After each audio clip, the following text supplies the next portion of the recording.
what the Chinese did, I think, what they did was that they reached out to the Taliban much in advance. In 2015, they offered this engagement to the Taliban, and also they offered some kind of support if the Taliban capture power in Kabul. The Chinese would retain the terms of the engagement with the Taliban regime.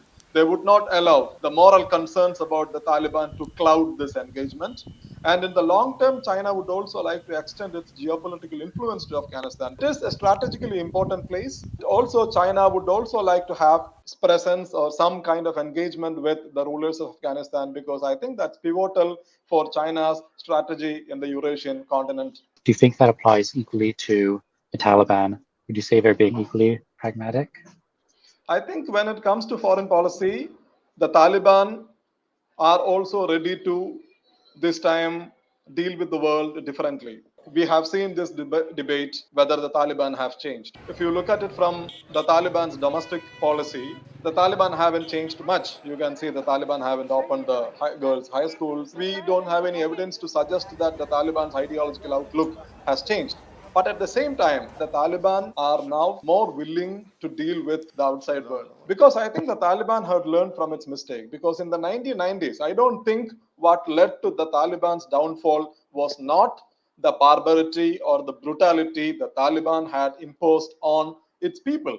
It is because the Taliban's relationship with Al-Qaeda, and Taliban had learned from that mistake. The long-term prospects of the Taliban's power in Afghanistan would depend on its ability to stabilize Afghanistan. The relationship with China, whatever that relationship would be in the future, I think that is pivotal for Afghanistan's or the Taliban's attempt to stabilize Afghanistan's economy. So yes, I think the Taliban are also ready to take a pragmatic line when it comes to engaging with other countries in the region, especially China. In the near term, do you see China offering official recognition of the Taliban regime? And longer term, do you see this relationship getting closer and closer as China seems to be seeking out a bigger role for itself in a regional security in Central Asia? I think China is very keen to build a stronger relationship with Afghanistan.